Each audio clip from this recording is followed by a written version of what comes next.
Assalamualaikum warahmatullahi wabarakatuh. Untuk video kali ini saya memperkenalkan kepada anda Yamaha Tracer 9GT. Saksikan.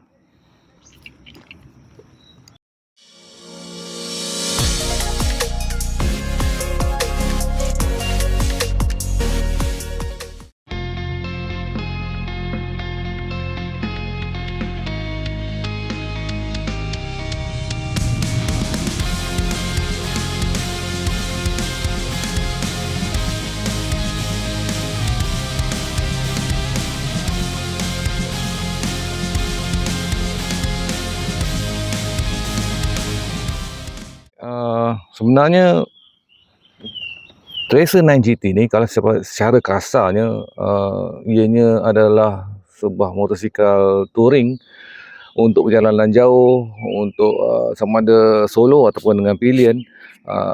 Terdapat beberapa perkara yang telah pun Yamaha Japan mungkin upgrade ataupun naik taraf atas mungkin kerana terdapat beberapa permintaan daripada pengguna-pengguna yang sedia ada ataupun daripada peminatnya. Okay, kita teruskan cerita apakah yang berbeza untuk Yamaha Tracer 9GT kali ini. Okay, yang paling ketara bagi saya adalah seat, tempat duduknya. Kalau kita lihat pada segi spek, ianya mempunyai agak sedikit subframe yang sedikit panjang daripada yang terdahulu. Kalau tak silap saya dalam 500mm, 50mm atau 500mm lebih panjang. Jadi ini membolehkan seat untuk pilihan ni dia lebih panjang dan lebih lebar. Saya dapat rasakan bahawa pembonceng akan sangat suka dengan seat baru ni. Dan pun begitu untuk penunggangnya, untuk ridernya juga mendatangkan keselesaan untuk perjalanan jauh. Tetapi seelok-eloknya kalau anda pun dah mula berumur kan, untuk perjalanan jauh seeloknya anda mendapatkan sedikit rehat setelah mungkin 2 jam perjalanan. Kunci ni seperti biasa, Yamaha sekarang telah memperkenalkan sistem keyless pada hampir keseluruhan motor-motor terkini dia. Dan juga tidak terkecuali Tracer 9GT ni juga mempunyai kunci keyless. Anda hanya perlu bawa kunci ni dalam pouch atau dalam kunci anda, dan ketika anda berdekatan dengan motosikal ni, jadi anda seperti motosikal skuter X-Max, just tekan dan bolehlah turn on. Dan kita lihat meternya, meter TFT. Tampaknya lebih simple, lebih user friendly daripada model-model yang lepas, sama ada MT-09 ataupun Tracer yang lepas. Dan mempunyai juga tombol-tombol yang mudah dikendalikan, cepat faham, cepat hafal. Terutama macam ini, contohnya untuk mode. Bila tekan mode ni, anda akan lihat mode engine ni boleh bertukar, sama ada anda perlukan rain mode ketika waktu hujan, ataupun custom anda boleh adjust sendiri suspension, pick up-nya macam mana, juga ada custom tu.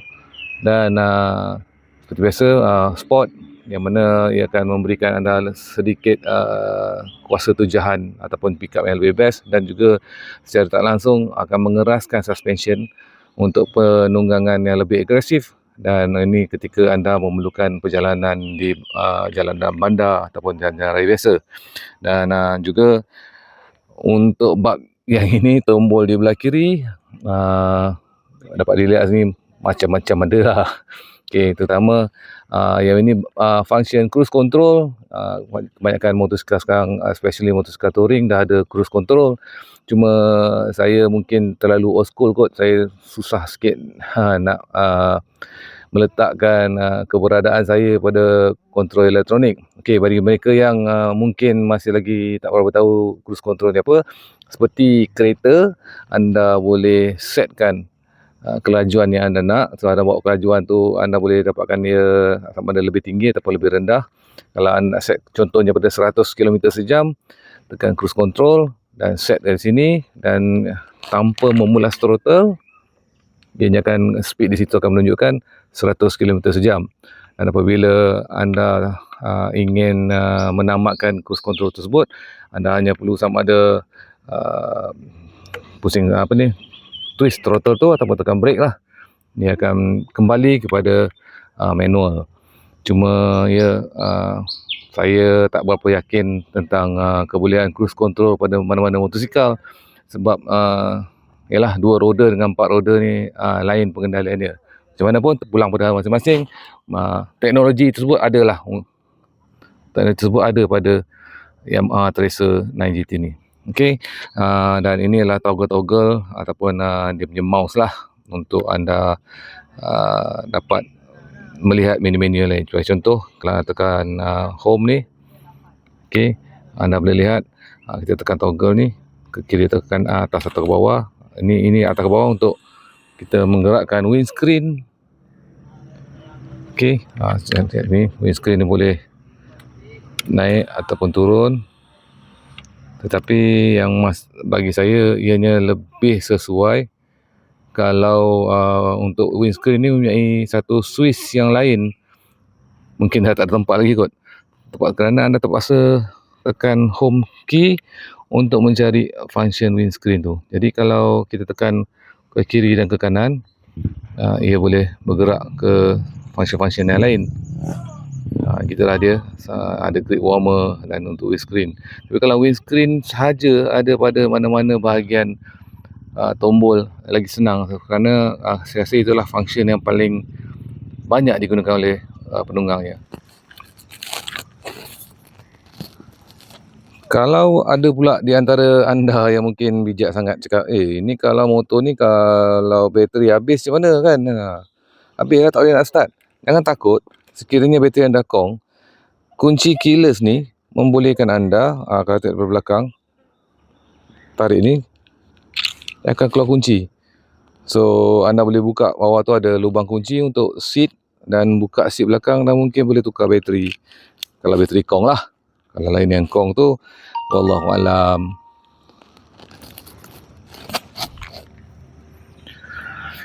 Untuk bahagian belakang ni, kalau dapat anda lihat, ini seolah-olah telah menyediakan untuk anda pasang box ataupun saddlebag. Okey. Ini adalah kerana sebenarnya Tracer 9GT ni didatangkan dengan box sebenarnya kalau untuk model-model overseas. Tetapi kerana mengikut atau alasan yang masih lagi digunakan oleh Honda Yamaha, bahawa sekiranya box tersebut diimport sekali, ia akan meningkatkan harga motor ni, harga seunit motor dengan agak tinggi, iaitu sehingga ke 5 ke 6 ribu ringgit dengan hanya memasang box belakang yang original daripada Yamaha. Oleh kerana Tracer 9GT ini adalah khas untuk touring, bermakna ia memerlukan kapasiti tangki minyak yang agak besar, maka oleh itu Yamaha telah menyediakan saiz tangki untuk Tracer 9GT ini sebanyak 19 liter. Secara jujurnya, saya telah menunggang uji motosikal ini ke Pulau Pinang. Waktu pergi ke Pulau Pinang daripada Selangor, dengan minyak yang penuh, saya teruskan perjalanan sehingga ke tol Gunung Semanggol ataupun dekat dengan Bukit Merah tu. Baru saya top up sikit sebab ketika itu minyak telah pun agak turun sehingga 2 bar. So apabila saya exit daripada Selangor ni, saya exit daripada Rawang dan sampai ke RNA Gunung Semanggol, baru saya top up kerana tinggal lagi 2 bar. Dan kelajuan yang saya bawa ketika itu adalah lebih kurang dalam 120 km sejam ke 130 km sejam, lebih kurang macam itulah, 1213. Dan lepas saya isi itu terus sampai ke Penang, dan saya tidak pun mengisinya lagi. Cukuplah untuk saya pusing-pusing ke tugasan saya di Penang. Dan untuk waktu balik, begitu juga saya isi full di Penang, dan terus sampai ke RNA Berang, iaitu sudah hampir ke destinasi saya, iaitu Berang di Selangor.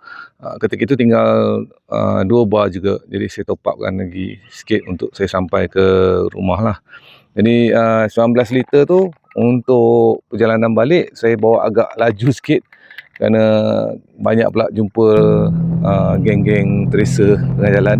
So teruja dan saya ikut diorang, dan ketika itu kelajuan yang saya ambil pada puratanya ada sekitar 170 km sejam, 180, 1718 lah.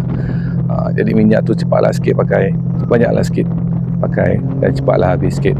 Jadi terpulang pada anda, jika anda bijak menggunakan speed yang bagus, anda akan, saya rasa boleh sampai terus ke kurang-kurang ke Juru lah kalau daripada Kuala Lumpur, dengan kelajuan 12, 13 macam tu. Tapi yelah kan, naik motor cc besar 900cc confirm lah tekan sikit. Satu lagi ciri-ciri yang ketara untuk Tracer 9GT ni adalah lampu dia. Lampu dia macam labah-labah tu. Dia ada 3 belah kiri, 3 belah kanan. Itu termasuk yang tengah tu.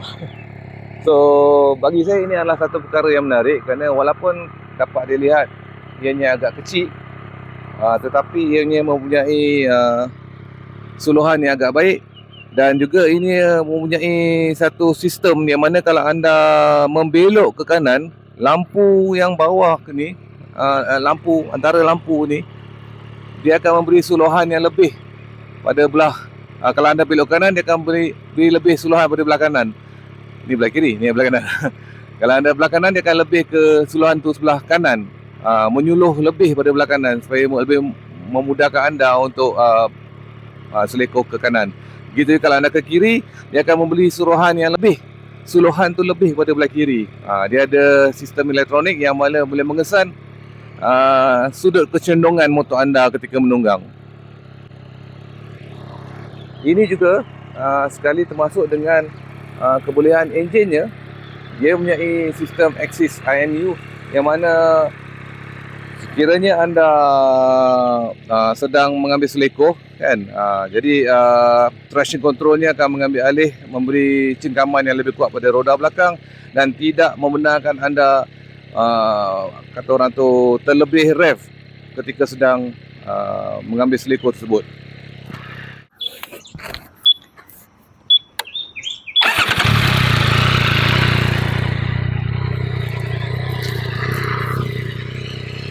Okey, saya harap anda boleh dengar lah suara saya ni.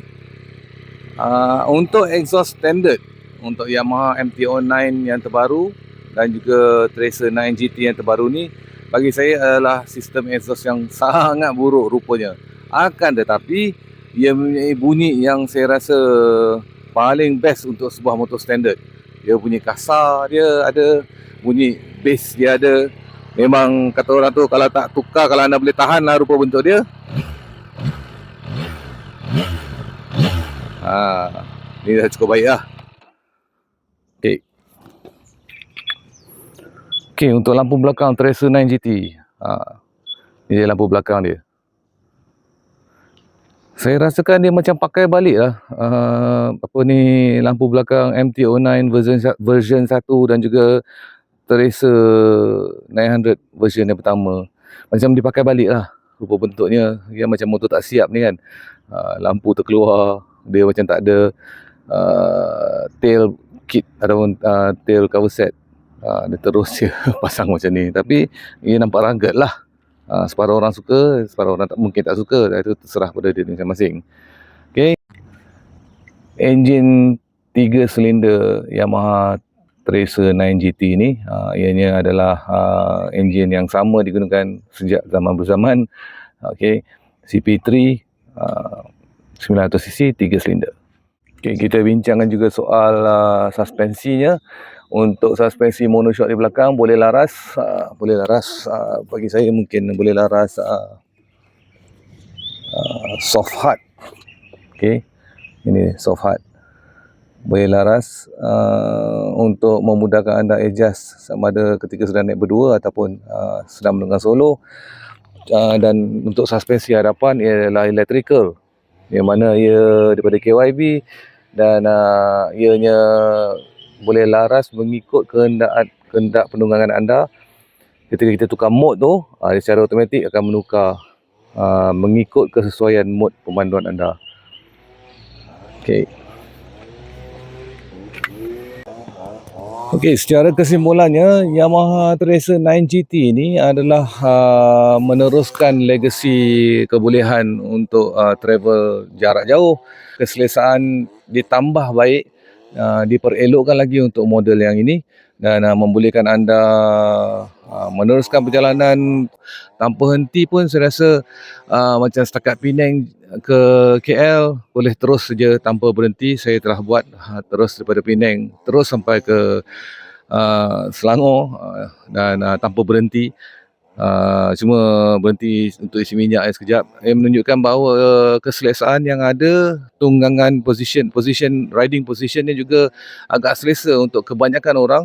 Walaupun saya mempunyai ketinggian 6 kaki ataupun 183 cm, kaki saya berasa cukup selesa. Ianya tidak terlalu tinggi ke atas dan juga tidak terlalu rendah ke bawah. Ia agak ngam-ngam dan ketika berhenti, kaki saya dua-dua planted pada tanah ataupun pada permukaan ground, pada permukaan bumi ataupun pada jalan raya, tidak terlalu tinggi. Hand position, tunggangan saya pun agak berada dalam keadaan yang relax sepanjang masa. Walaupun saya try kelajuan yang agak tinggi, saya telah berjaya mencapai untuk motosikal ni dalam 202 km sejam. Tetapi saya masih lagi duduk menegak. Kerana ketika windscreen tu dinaikkan pada posisi yang tinggi pun, ia akan naik atas kepala dan tidak menyebabkan saya harus melawan arus. Tengkuk saya kena lawan arus, lawan angin, ataupun badan saya ditolak ke belakang. Jadi sangat selesa dalam apa jua bentuk kelajuan, terutama kalau kita cerita pada segi quick shifter generasi ketiganya. Quick shifternya juga boleh berfungsi dengan baik pada serendah kadar RPM 2000. 2000 tu je dah boleh pakai quick shifter dengan baik. Maknanya quick shifter dia tak perlu tarik clutch sama ada untuk naikkan gear ataupun untuk turunkan gear. Dia up and down lah quick shifter. Yamaha Tracer 9GT adalah satu daripada jenta-jenta yang menarik untuk kita pertimbangkan sekiranya anda mempunyai keinginan ataupun hobi untuk perjalanan jarak jauh yang kerap. Maka ini adalah satu haiwan tunggangan untuk anda yang terbaik. Saya Anan Norik, kita jumpa lagi dalam video akan datang. Assalamualaikum.